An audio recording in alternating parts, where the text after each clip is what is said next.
Sejam bem-vindos ao nosso canal. Nós queremos pedir a todos vocês, se possível, se inscrevam no nosso canal e nos ajude a crescer. Também não esqueça de deixar ao final o seu like, se gostou ou não gostou do nosso estudo.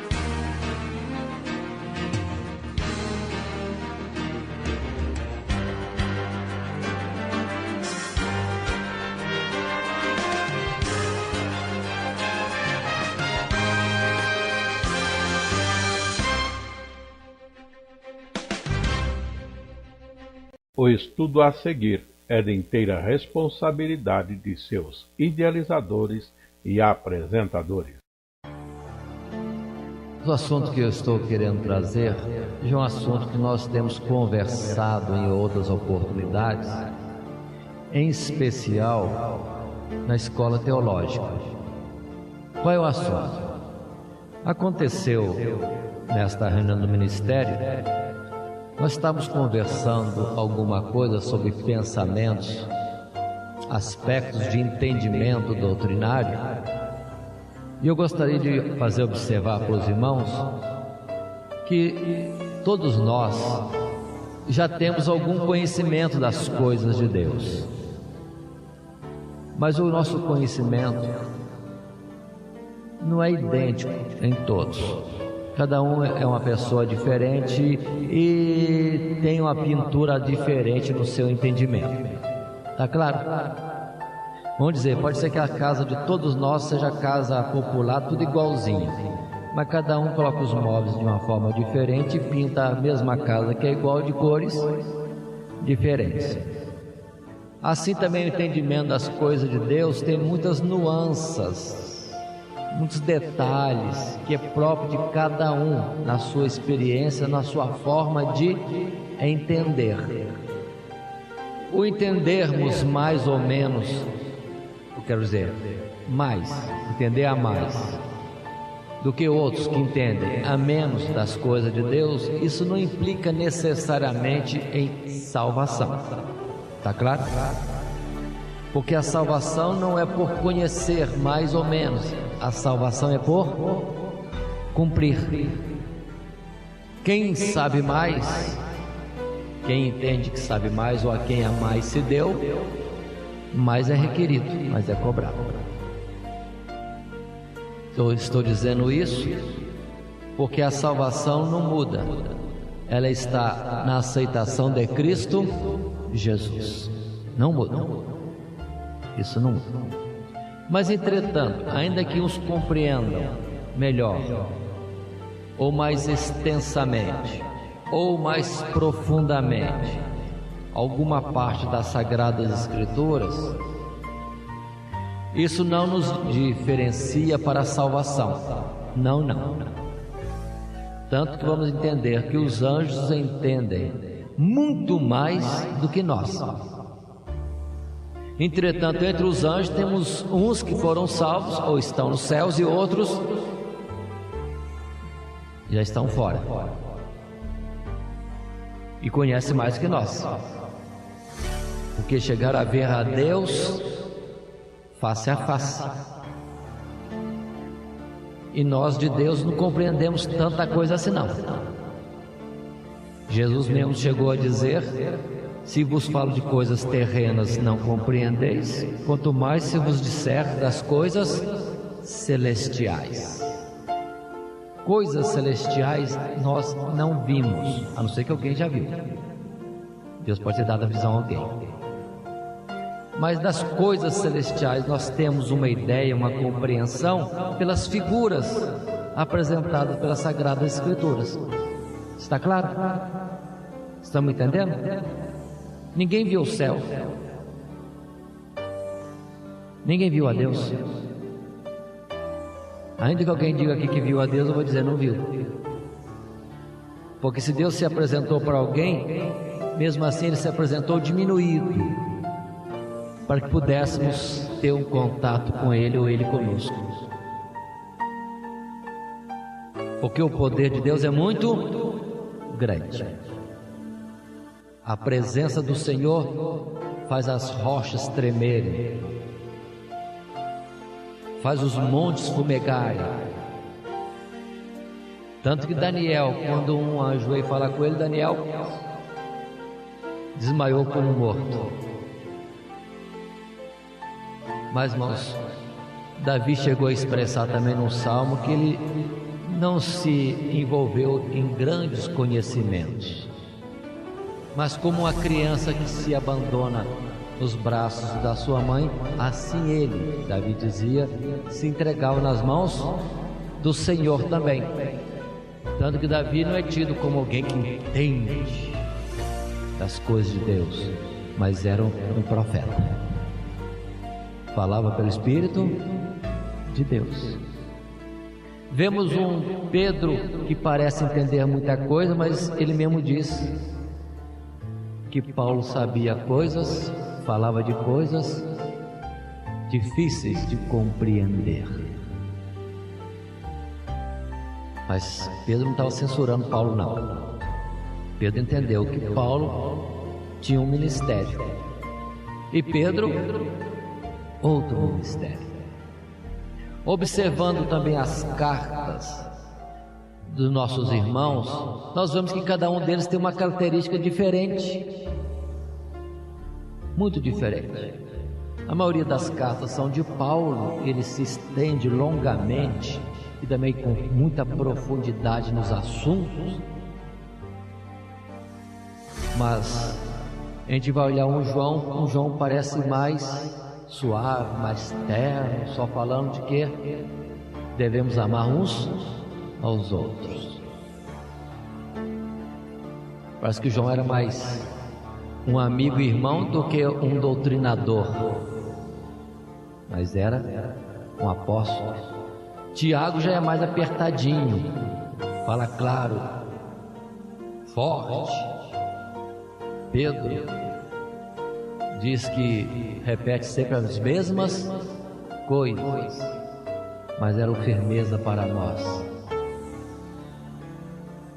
E assim cada um tem uma forma de escrever, de ser.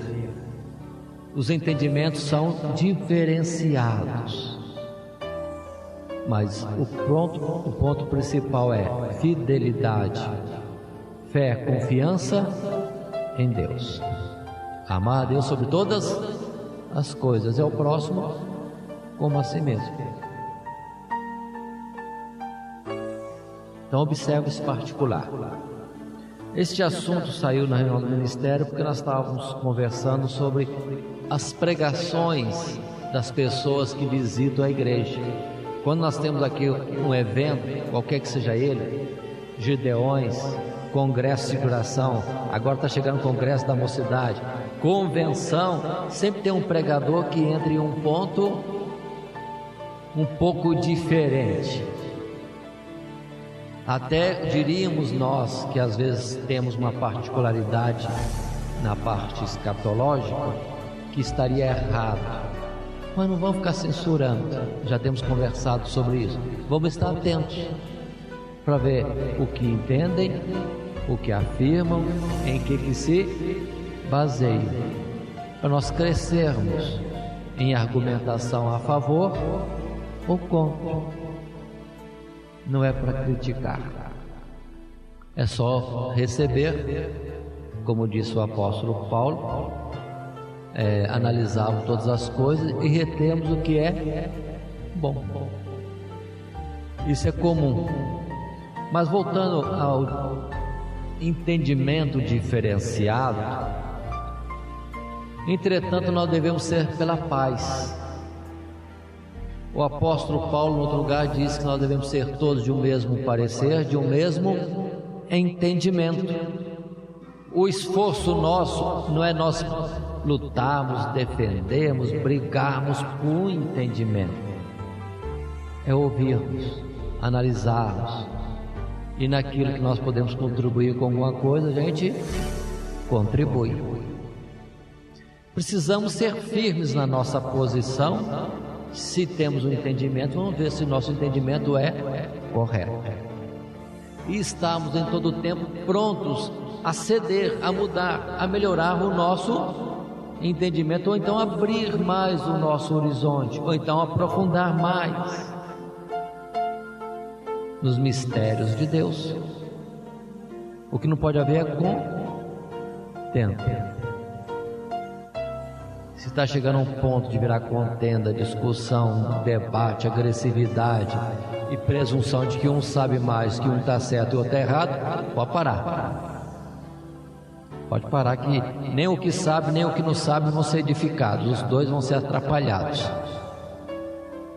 Porque acima de tudo tem que ter é o amor.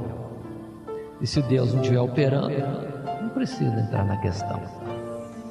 Mas se há entre nós diferenças de pensamentos, lá em Coríntios capítulo 3, o apóstolo Paulo fala, isso já é ruim. Mas hoje, irmãos, estão vendo que nós estamos tão diversificados, que estamos até muito diferentes, e todo mundo se diz evangélico. Quantas formas de cristianismo nós temos no mundo totalmente diferentes? Catolicismo, Testemunho de Jeová, Mormonismo, Adventismo, é isso? Depois os chamados evangélicos, que abre depois, já começa a abrir o leque de novo. Pentecostais, tradicionais. Pentecostais já estão repartidos em pentecostais tradicionais e neopentecostais, e abre o leque de variação de culto e de entendimento das coisas relacionadas a Deus. Isso mostra que nós estamos ruins. Tá claro? Não é bom. Não é bom. Mas para ver como que nós estamos diversificados, sinal que nós não estamos parando para juntos aprendermos do Senhor. Mas vamos retornar um pouquinho. Há coisas simples nas Sagradas Escrituras. Há formas, entretanto, de nós entendermos diferentemente. Concorda comigo, sim ou não? Há formas diferentes. Analisando a palavra que está em João capítulo 21, a narrativa simples que temos, Jesus aparecendo aos seus discípulos após a ressurreição, estando os discípulos ali pescando e não pegam nada, Jesus aparece na praia e grita para eles que estavam nos barcos se eles tinham pego alguma coisa. Eles disseram que pescaram a noite inteira, não pegaram nada. Aí Jesus, que eles não sabiam ainda que era Jesus, diz para eles: lança a rede para o lado direito. Eles lançaram a rede e a rede se encheu de peixes. É a segunda vez de pesca milagrosa, porque já teve uma dessa no início do ministério de Jesus, quando ele convoca Pedro, Tiago e João para serem pescadores de homens. Quando eles veem as redes cheias, acho que alguém acordou e falou: bom, isso é coisa do mestre. E diz: é o mestre. Aí que eles entenderam que era Jesus que estava na praia, conversando em voz alta com eles. E eles vão todos para a praia, encontram ali Jesus, e sobre brasas, pão e peixe. Tá bom. Mas Jesus volta-se para Pedro e conversa com Pedro, aquelas 3 palavras ou 3 perguntas importantes. Pedro, amas-me? E Pedro diz: sim, Senhor, te amo. Então apacenta as minhas ovelhas. Quando Jesus pergunta pela 3ª vez: Pedro, amas-me? Aí Pedro ficou triste, né? Que Jesus perguntou pela 3ª vez, só que Jesus duvidava, ou Jesus estava dizendo que nada, Pedro não ama. Mas Pedro entristeceu e disse: Senhor, tu sabes tudo, tu sabes que eu te amo. E Jesus outra vez fala: apacenta as minhas ovelhas. Mas nesse acontecimento, Jesus fala para Pedro: Pedro, quando você era moço, você se cingia, ou seja, se arrumava, se vestia, vamos dizer na nossa linguagem de hoje, e ia para onde bem entendia. Mas virão dias em que vão te cingir e vão te levar para onde você não quer ir. E ali está escrito que Jesus estava avisando a Pedro que Pedro um dia morreria em testemunho do Senhor. O mesmo Pedro que tinha negado 3 vezes, né? Agora recebe Jesus dizendo: mas Pedro, vai chegar o dia que você vai ser levado à morte por causa de mim. Em outras palavras. E Jesus diz para Pedro: segue-me. Talvez Jesus se retirasse e chamasse a Pedro em particular. E Pedro sai seguindo Jesus. Mas Pedro olha para trás e vê que vem um discípulo, aquele discípulo amado, que recostou-se ao lado de Jesus na ceia e perguntou: quem é que vai trair? E Pedro faz uma pergunta para Jesus. Jesus acabou de dizer a respeito de Pedro que Pedro um dia seria levado à morte em martírio por causa do nome do Senhor. E Pedro pergunta para Jesus: e este, que será dele? Ao Pedro afoito e curioso: e deste, que será? E Jesus respondeu: o que te importa a ti? Se eu quiser que ele fique até que eu volte. Uma palavra simples, e eu vou ler no texto, para em letra alguma eu estar diferenciando ali em João capítulo 21, verso 22. Disse-lhe Jesus: se eu quero que ele fique até que eu venha, que te importa a ti? Segue-me tu. Pedro, curioso para saber o que seria do que nós entendemos ser o apóstolo João, Jesus diz: não importa para você isso, segue. Mas Jesus disse também: se eu quero que ele fique até que eu venha, que te importa a ti? Olha agora o verso 23. Divulgou-se, pois, entre os irmãos o dito de que aquele discípulo não havia de morrer. Jesus, porém, não lhe disse que não morreria, mas se eu quero que ele fique até que eu venha, que te importa a ti? Aí teve-se a ideia no meio dos apóstolos de que João, se é João este, porque logo no verso 24 ele diz assim: este é o discípulo que testifica destas coisas e as escreveu. Então observe que entre os apóstolos ficou a ideia que João, evangelista, ia ficar vivo até que Jesus voltasse. Divulgou-se isso. Olha aí, Jesus fala uma coisa e as pessoas entendem outra. E é o próprio João que bate na tecla: não, Jesus não falou assim. Jesus disse somente: se eu quero que ele fique até que eu venha, que te importa a ti? Mas paremos. Jesus fala uma coisa, os próprios apóstolos entendem outra. Entendeu? Pensou se João evangelista ficasse vivo até Jesus voltar, ele estaria hoje com 2000 anos quase, né? Para aquele tempo pode ser que isso fosse uma ideia plausível, mas hoje já mostra que não tem nada disso. Os discípulos tiveram o entendimento errado. Jesus fala uma coisa e eles entendem outra.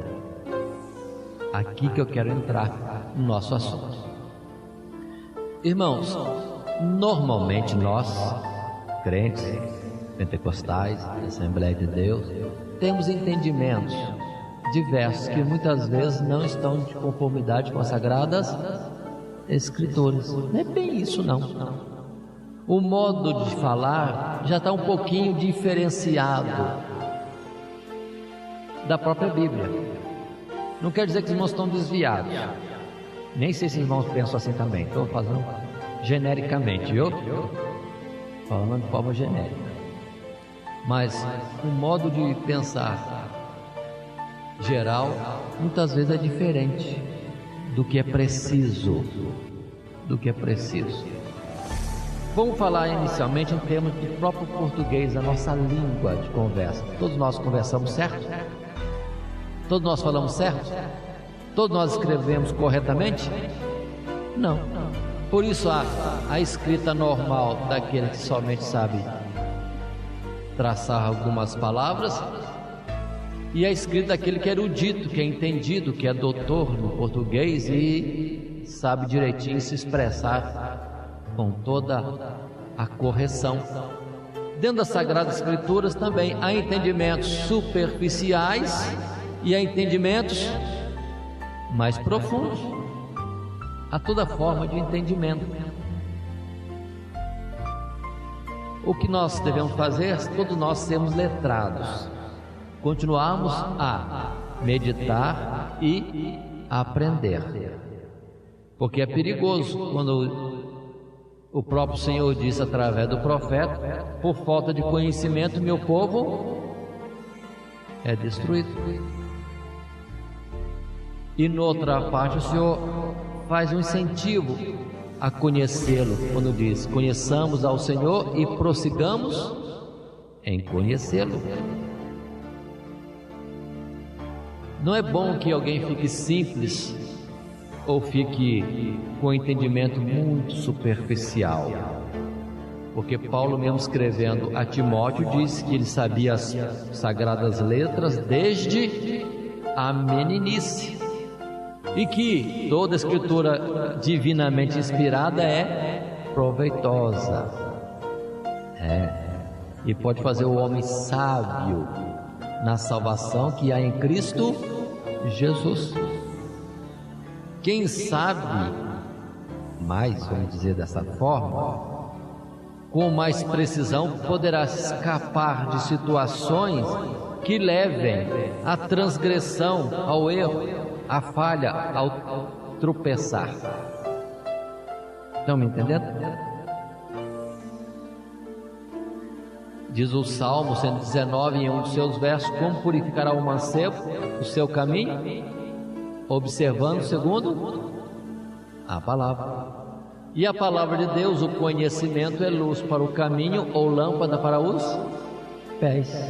Se alguém então tem conhecimento, tem luz.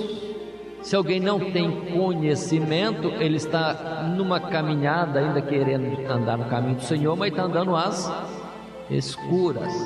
Só como comparação, aproveitando o texto. E assim há muitas situações nas Sagradas Escrituras. Há entendimentos superficiais e há entendimentos mais profundos. Irmãos, olhem para si mesmos. O que os irmãos dizem que são? O que os irmãos são? Cada um pensou alguma coisa. Mas quando Deus vai fazer a definição de nós, o que diz o Senhor? O que o Senhor diz a respeito de nós? Se formos considerar como seres humanos, simplesmente, na vida natural, o Senhor disse que nós somos pó. Onde nas Sagradas Escrituras está escrito assim? Gênesis, capítulo 3, verso 19. Abramos esse verso. É parte das palavras que Jesus falou a Adão naquela sentença por ter transgredido ali no jardim do Éden. O verso 19 diz: no suor do teu rosto comerás o teu pão, até que te tornes à terra, porque dela foste tomado, porquanto és pó, e em pó te tornarás. Quem fala isso? Quem fala isso? O próprio Deus. Deus se enganou aqui? O que Deus disse que nós somos mesmo? Mas o que nós dizemos de nós que nós somos? Ninguém gosta de entender-se que seja pó. Ninguém. Nós estamos vivendo uma época, irmãos, em que há uma influência de outras formas de expressão. Em torno de nós há muitas filosofias, muitas ideias. E a mais comum de todas é dizermos a nosso respeito que nós somos constituídos de corpo, alma e espírito. Sim ou não? Mas onde está escrito isso? Então nós temos entendimentos que para nós é suficiente, para nós nos referirmos a nós. Mas será que a nossa expressão, nosso entendimento, nossa forma de falar é correta segundo as Escrituras? Estão me compreendendo? O que é que Deus diz que nós somos? No verso 19 do capítulo 3. Mas no capítulo 2, Deus não chamou-nos de pó. Como é que Deus nos chamou no capítulo 2, verso 7? Alma vivente. O que é alma? Aí complica mais ainda. Quando estudiosos analisando a tradução desta palavra e o seu uso através da Bíblia, a palavra alma tem muitos e muitos sentidos. Mas observe o verso 7 do capítulo 2. Quando Deus nos fez, na expressão da criação de Adão, nós temos a nossa forma de ser. Quando diz: e formou o Senhor Deus o homem do pó da terra, e soprou em seus narizes o fôlego da vida, e o homem foi feito alma vivente. E formou o Senhor Deus o homem do pó da terra. Imagine isso, por favor, devagarzinho. A gente costuma dizer assim, vamos colocar em câmera lenta, bem devagarzinho, assim. Vamos ficar vendo Deus fazendo o homem. Como é que Deus está fazendo o homem? Pega do lodo, do pó da terra, e começa o quê? A estruturar, fazer, esculpir o homem. Está dando forma. Está claro? Está claro? Aí, ó, Deus terminou assim, o boneco pulou. Não? Sim ou não? Não. Continuou o pó. Agora só que é um pó esculpido, um boneco. Bem feito, acho que Deus caprichou. E o homem ficaria assim, irmãos, se Deus não continua a obra. Qual é a obra que Deus continua a fazer? Qual o passo seguinte? O que acontece nessa hora? Aquilo que era inerte anima-se, ganha vida. Tanto que o homem, na verdade, é pó, sustentado pelo poder que é de Deus. O homem vivo, nós, na verdade existimos, vemos, chegamos, falamos, pensamos, etc., porque em nós há um fôlego de vida. De quem que é esse fôlego de vida? De Deus. É de Deus. Aqui que há um mistério. Esta é a correção do nosso ser, mas o nosso entendimento vai embora. Nós colocamos um bocado de enfeite no que nós somos, mas Deus fala que nós somos pó. Agora nós vamos poder comparar isto com as Sagradas Escrituras em mais precisão. Agora a gente pode abrir o leque, mas vamos ficar nesse caminho. Quando Deus diz que o homem foi feito alma vivente, quer dizer simplesmente um ser que vive, porque antes era um ser inerte, agora é um ser que vive, ser vivente. Atenção, como é que Deus fez os animais? Palavra, Ele ordenou. Mas se nós lermos um pouquinho à frente, aqui em Gênesis mesmo, no capítulo 2, Verso 19 diz: havendo, pois, o Senhor Deus formado da terra todo animal do campo e toda ave dos céus. De onde que Deus fez também os animais?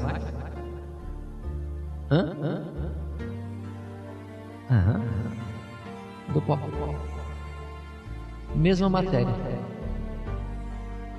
Tanto que os animais também são chamados de...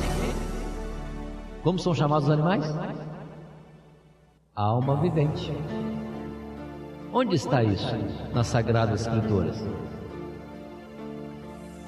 Eu estou querendo que os irmãos me falem dentro do próprio Gênesis, no capítulo 1, verso 20.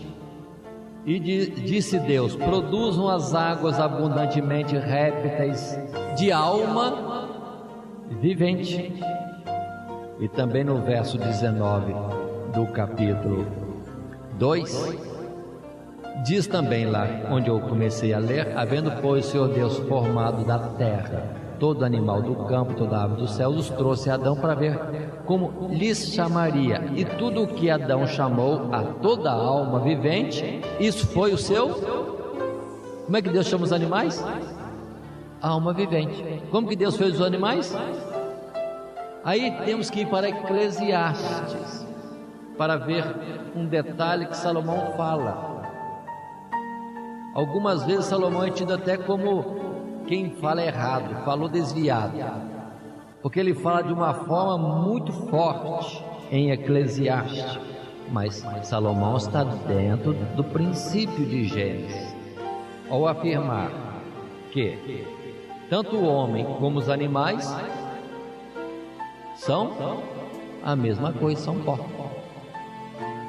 Não existe diferença no ser, não existe diferença.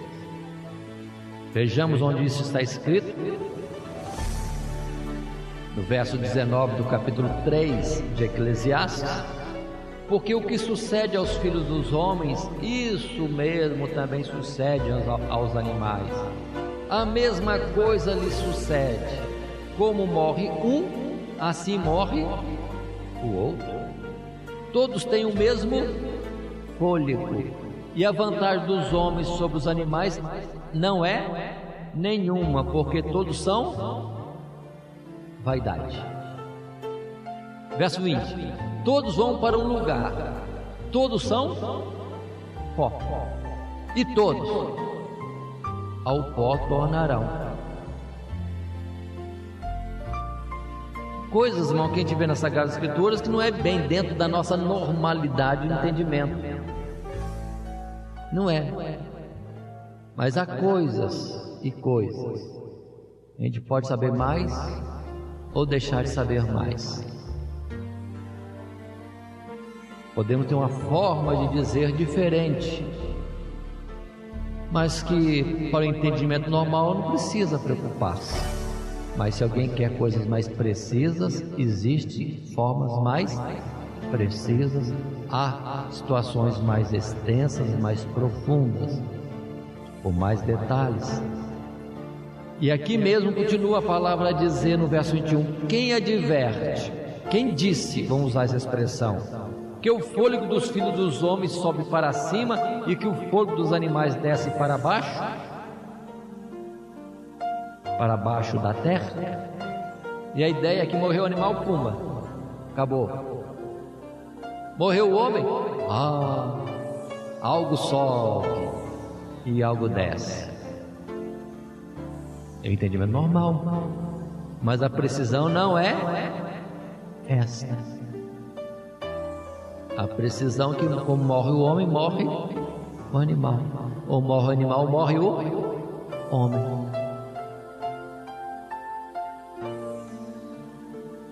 Vamos falar com mais vagar. Aqui em Eclesiastes 12, quando se lê muito para a mocidade o verso 1 do capítulo 12, lembre do teu Criador nos dias da tua mocidade, antes que venham os maus dias. Aí segue.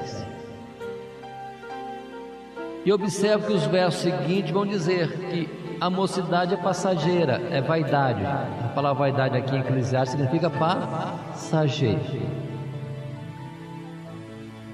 O vigor da juventude, irmãos, passa.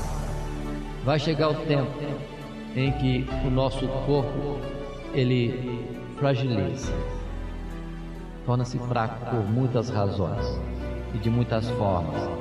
E Salomão vai colocando de alguns aspectos. Vai faltando a audição, vai faltando a visão, o apetite se perde, os dentes vão-se embora, a pessoa já começa assim a encurvar. Na verdade, ela já está indo para a sua morada. Qual morada?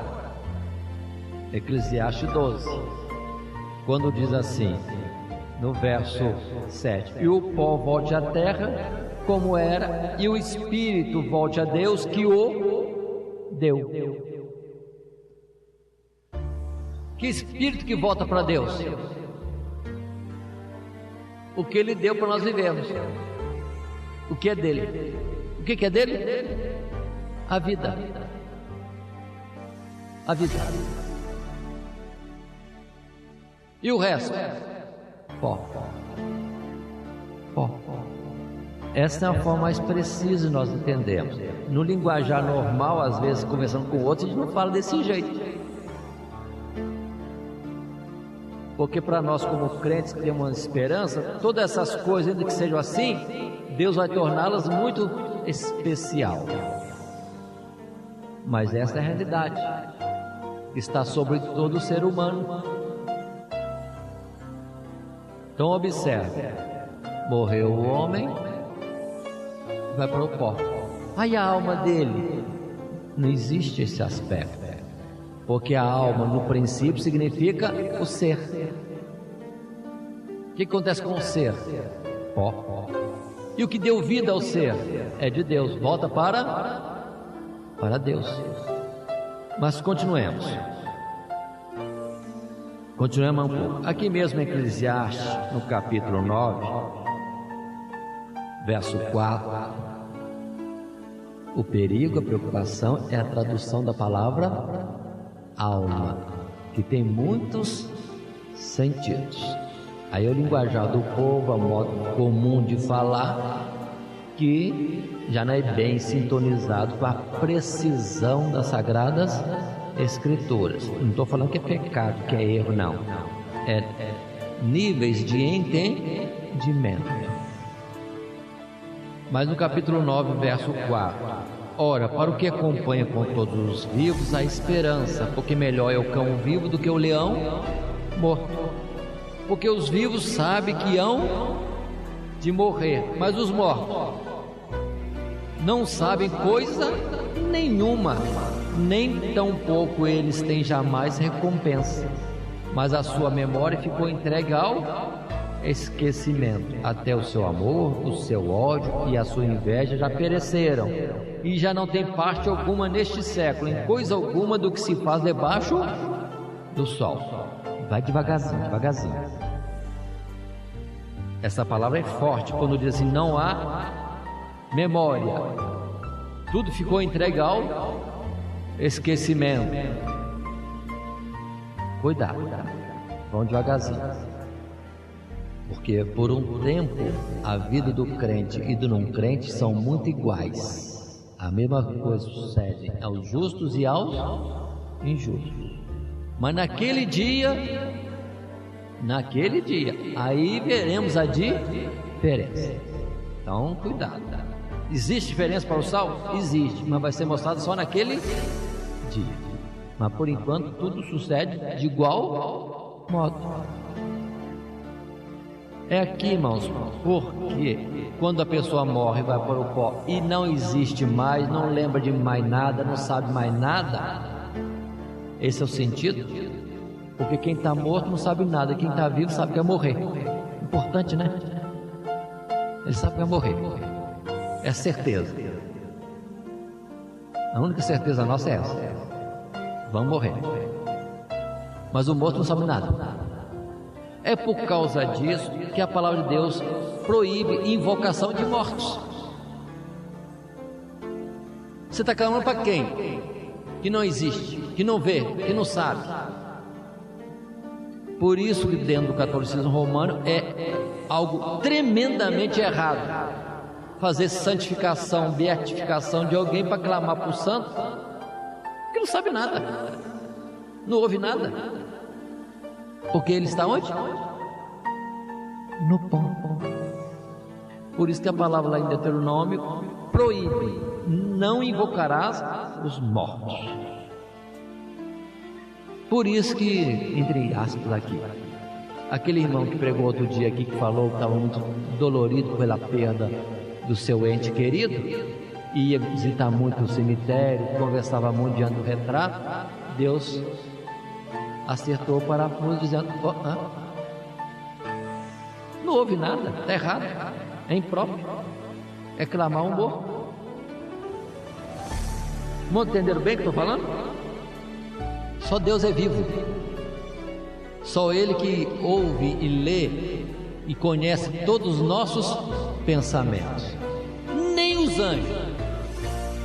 E se algum anjo sabe alguma coisa, ele não intromete, porque nós pertencemos, como todos os seres pertencem, unicamente a Deus. Aí que os irmãos entendem, podem entender perfeitamente, que no nosso ser, não só esse aspecto de fôlego de vida de Deus pode estar em nós, como pode estar em nós mais de Deus, em nós, para fazermos a sua vontade. Por isso que diz que Jesus não recebeu o Espírito de Deus por medida, mas no outro lugar diz que recebeu a plenitude. A plenitude de Deus, do Espírito de Deus, é só em Jesus.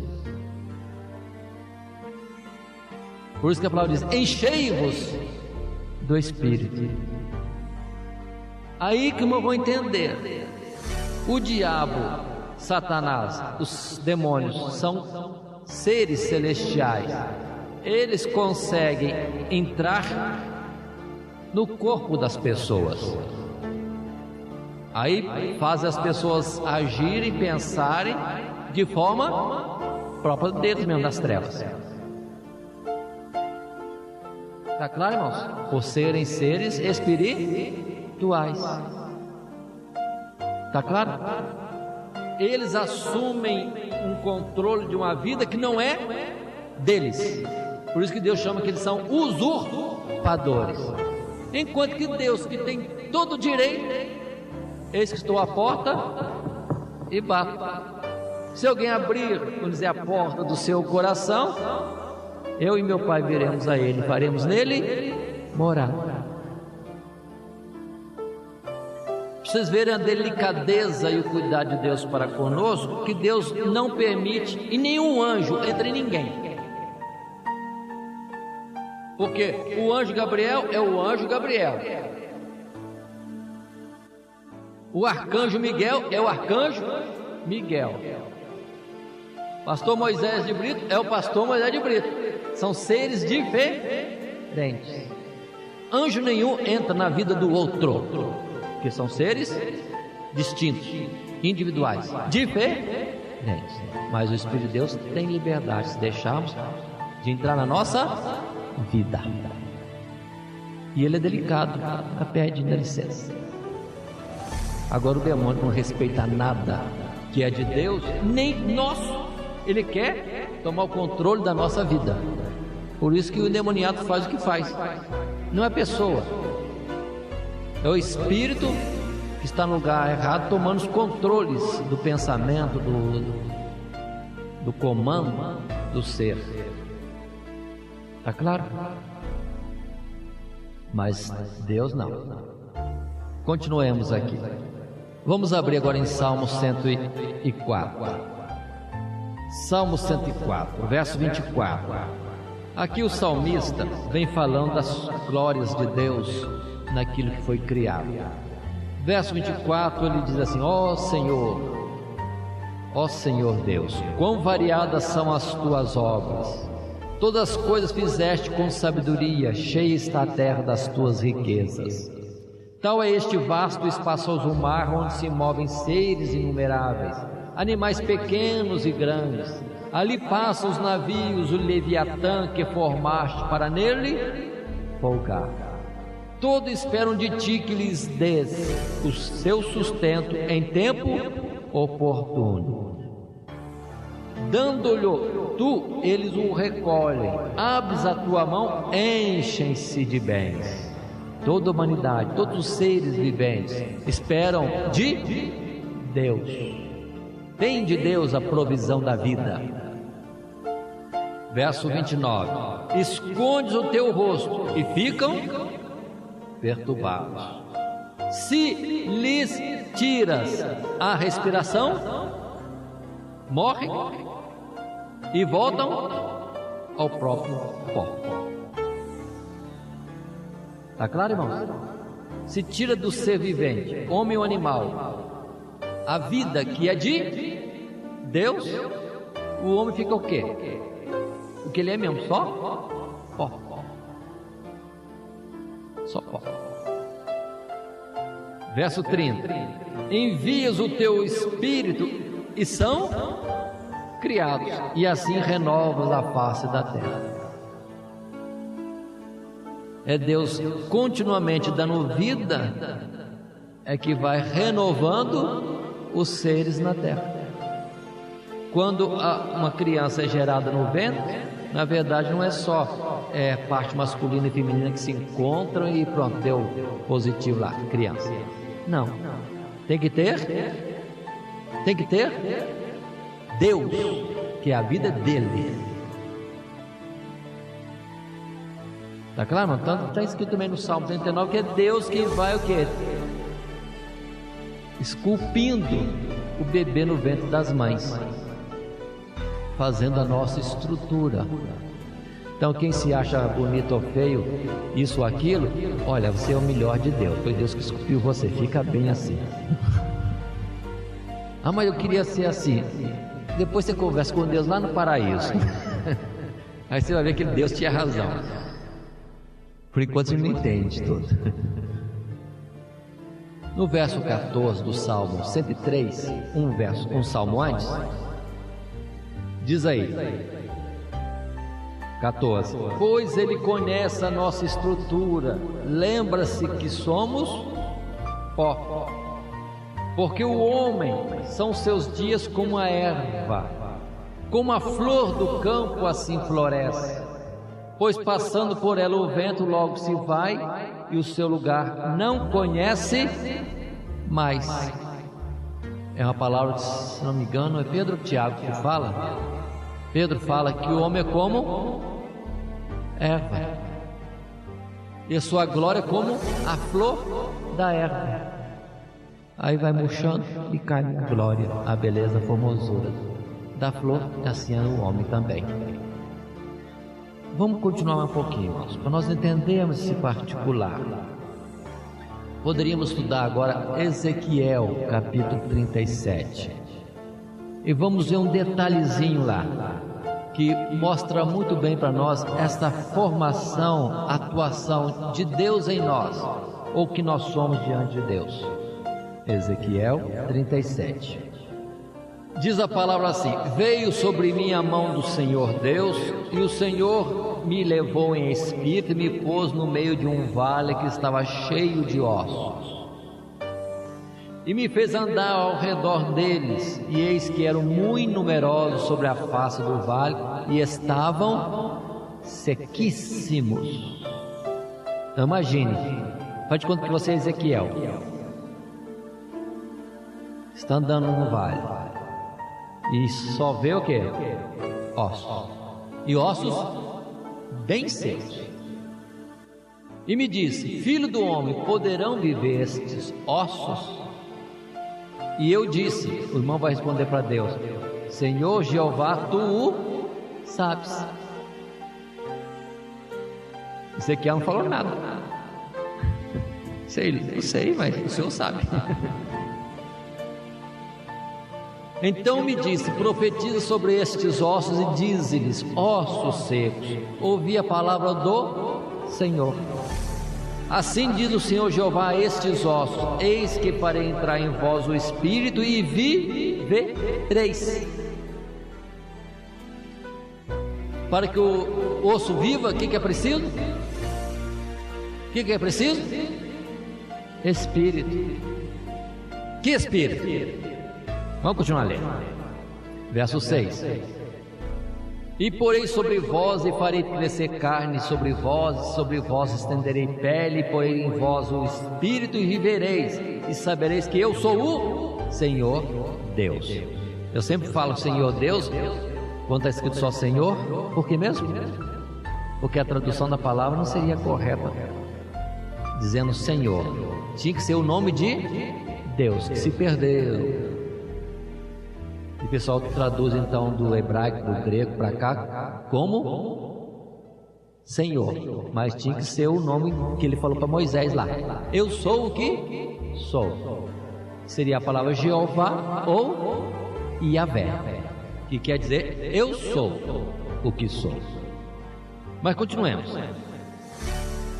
Verso 7. Então profetizei, como se me deu ordem, e houve um ruído enquanto eu profetizava, e eis que se fez um reboliço, e os ossos se juntaram, cada osso ao seu osso.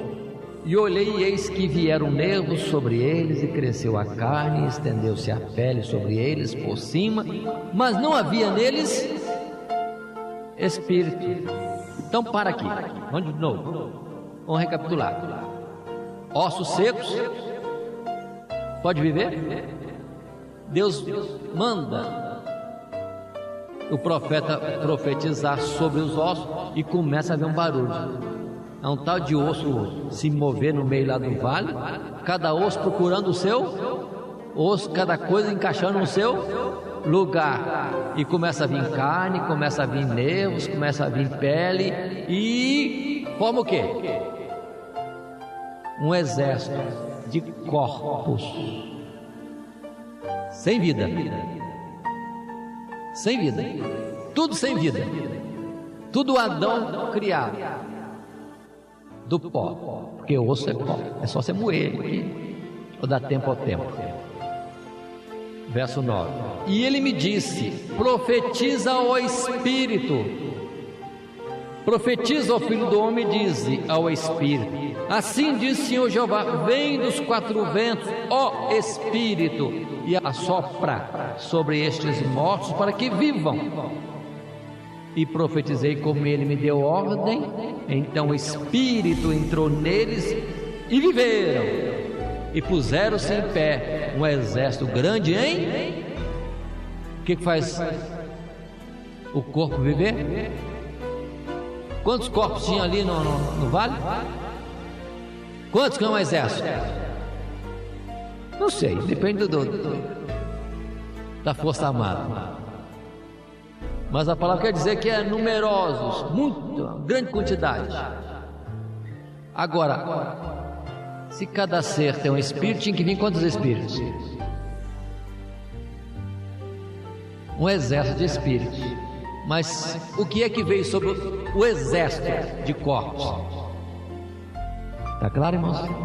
Um único Espírito. Qual é o Espírito da vida? É o de Deus.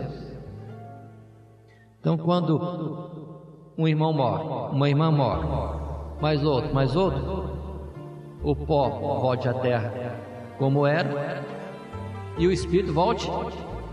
Não é um Espírito, dois Espíritos, três Espíritos, quatro Espíritos, é um mesmo Espírito. A porção que estava sobre esse volta para Deus, a porção de Deus que estava naquele outro volta para Deus, volta tudo para Deus, porque é o mesmo Espírito que Salomão disse que enche céus e terra.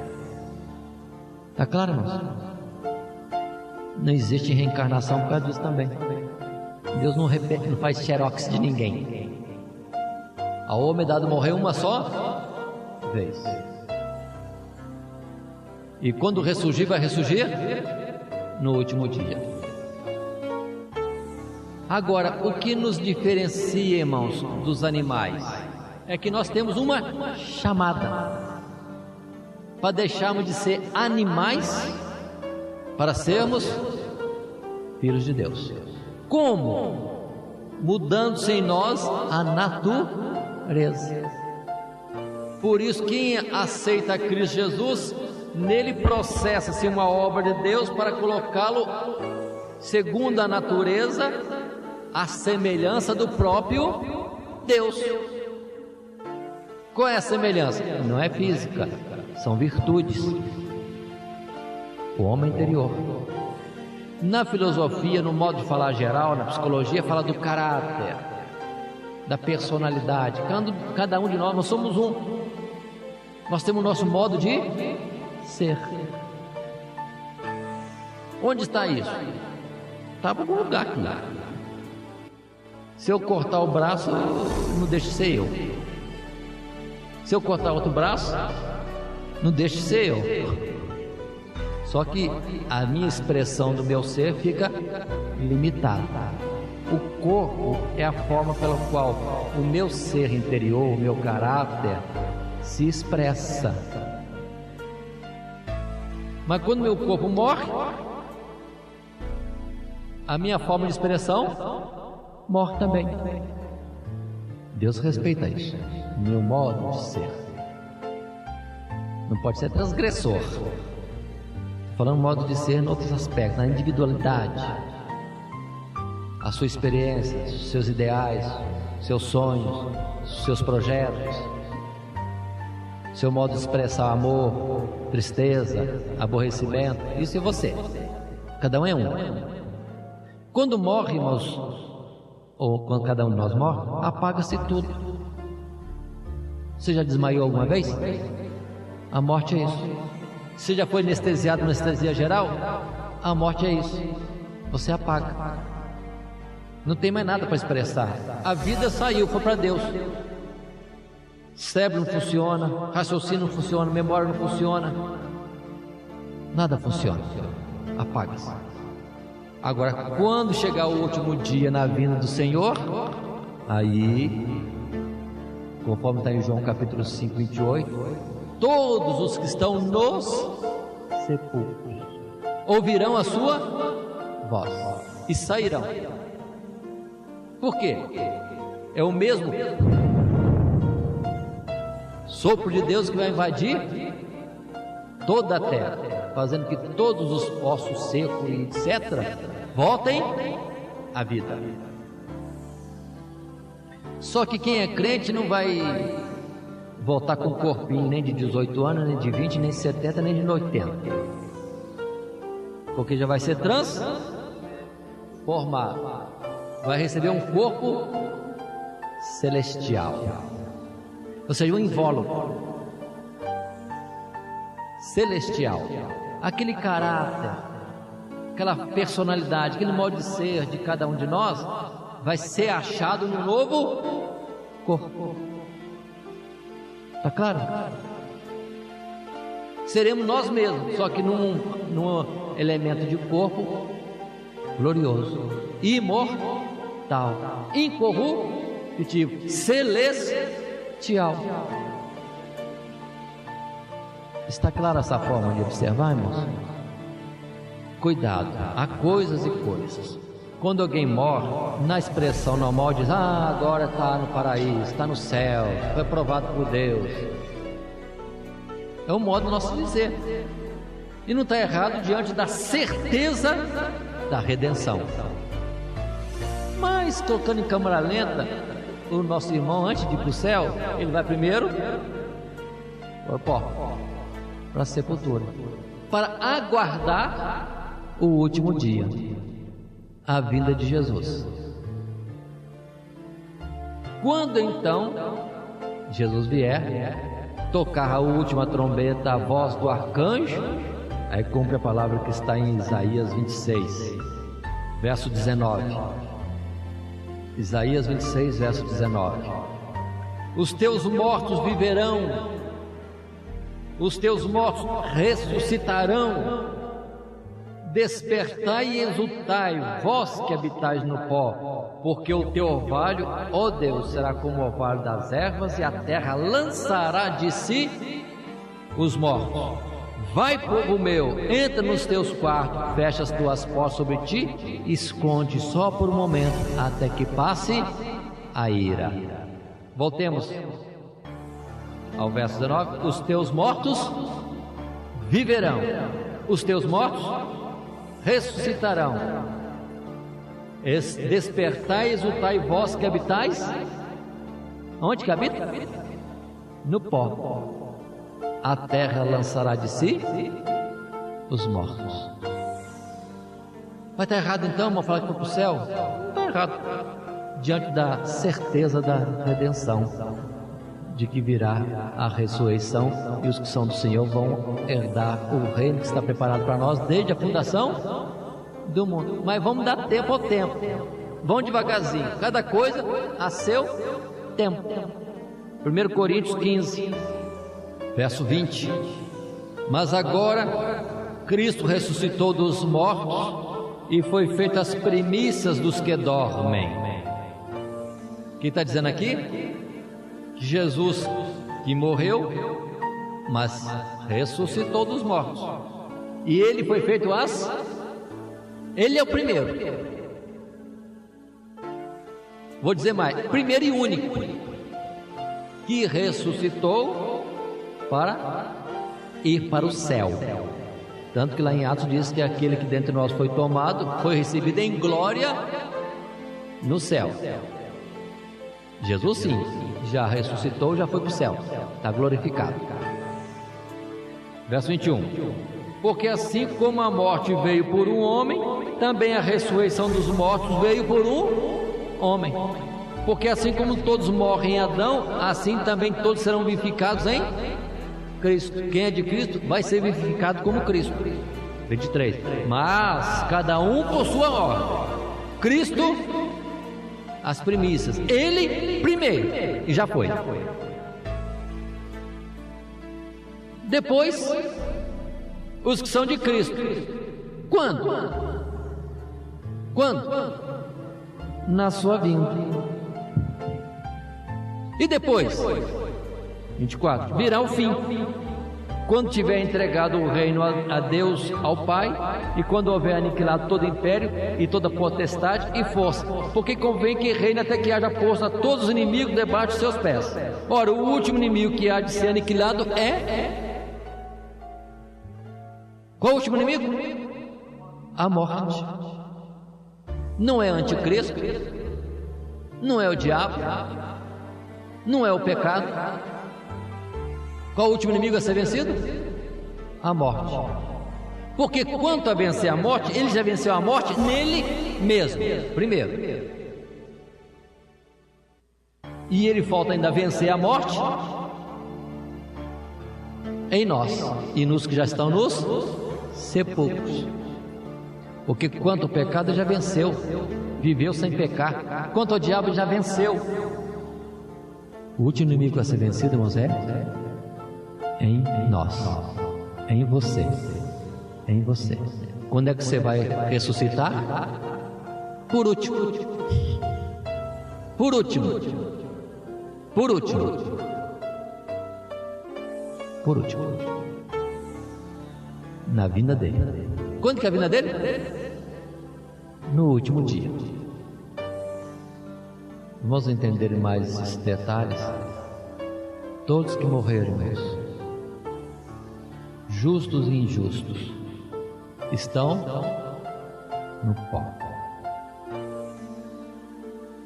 Ninguém subiu ao céu ainda, a não ser quem mesmo? Porque ele é o primeiro. Por isso que lá em João capítulo 3 está dito, no verso 13: ninguém subiu ao céu, senão aquele primeiramente do céu desceu. Quem? Jesus Cristo, Filho do homem que está nos céus. Está claro, irmãos? Alguém vai dizer assim: mas coitado do Abel, foi o primeiro a morrer, está até hoje lá na sepultura, e vai ficar na sepultura ainda mais quanto tempo Jesus demorar a vir. E nós também. Ah, mas tem muitos milhares de anos. E daí? Para ele que está morto, ele está sabendo quanto tempo está passando? Será que lá na sepultura, quando ele levanta assim o bracinho, dá uma olhadinha, a hora passa e Jesus não vem? Quem está apagado, irmão, não sabe quanto tempo está passando. Quem está desmaiado, quem está em coma, quem estava anestesiado e desperta, ele não sabe se passou 1 hora, ou 10 horas, ou 10 dias, ou sei lá quanto tempo. Assim também, quando vier a ressurreição no último dia, o toque da trombeta, né? O Abel vai levantar, procurando Caim ali com a pedra, para ver se dá para escapar, e vai deparar com a glória de Deus presente. Irmãos que morreram hoje, estão sendo sepultados hoje. Jesus vier daqui a pouquinho, também vai levantar como se fosse um despertar do sono. Para todos é o mesmo momento. Todo mundo apagou e vai acordar sem saber a diferença de tempo. Vamos acordar juntos, ao som da trombeta de Deus. Hebreus 11. Então esse negócio de ter santo no céu andando para lá para cá, com o ouvidinho apurado para ver o que a gente está pedindo para eles, está errado. Todos que passaram pela terra são pó, estão no pó aguardando a ressurreição. Hebreus 11, verso 13. Aqui a palavra vem falando dos heróis da fé. E o verso 13 diz: todos estes morreram na fé sem terem recebido as promessas, mas vendo-as de longe e crendo nelas e abraçando-as, confessaram que eram estrangeiros, peregrinos. Todos que foram heróis no passado, heróis da fé, Abel, Abraão, Isaac e outros mais, todos esses morreram na fé sem terem recebido as promessas. Não receberam as promessas. Vamos abrir no verso 39, aí mesmo. E todos estes, tendo tido testemunho pela fé, não alcançaram as promessas. Repete segunda vez. Aí o verso 40 dá um entendimento final. Provendo Deus, trabalhando Deus, alguma coisa melhor a nosso respeito, para que eles, os que morreram antes, sem nós que ainda estamos vivos, não fossem aperfeiçoados. Pensou? A ideia que nós temos normalmente lá do catolicismo, do espiritismo, não sei lá mais de onde, ismo, é que quem morre, vai. Chegou lá em cima e ficou olhando de binóculo para baixo para ver como é que a gente vai indo. Tem ninguém lá não, a não ser Jesus e os anjos que já estavam lá mesmo. Aquele hino que diz, né? Se você chegar primeiro, aguarde que eu também estou indo. Ninguém vai chegar primeiro. O 40 explica bem claro: o Senhor não quer ninguém sendo glorificado lá no céu sem os outros. Por isso que a ressurreição vai se dar no mesmo toque, na mesma ordem de Deus. Porque quando subir, vai subir o que, irmãos? Quem que vai subir?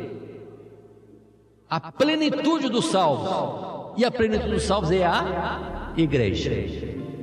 Por isso, irmãos, entenda a perfeição das coisas. Não existe a situação de termos subidas separadas. Primeiro é Jesus, sim. Mas depois quem vai subir? Todos juntos, porque é a igreja completa, ataviada. Porque nós somos membros uns dos outros. Somos membros uns dos outros. E quando subir, vai subir o corpo inteiro. Todos os dedinhos, todos os cabelinhos, todos os ossinhos, todas as células. Vai subir junto. Porque somos um corpo. Deus não quer ninguém antes dos outros. Ah, você é especial, vem antes aqui porque está cansado de esperar na sepultura. Não tem duas igrejas. Há um só Deus, uma só fé um só Espírito e um só corpo. E um só corpo. Não tem duas igrejas, dois povos, duas nações. Nisso, irmãos, entendam, por favor. Até os anjos são igreja. Senão teria lá a turminha dos anjos e a turminha dos terráqueos. Não, porque todos serão como anjos na glória de Deus. Um povo, uma nação, um corpo. Porque há um só Espírito, um só Deus. Por isso, olhe para o seu irmão do lado aí, se você não gosta dele, vai ter que gostar, vai ficar a vida eterna com ele.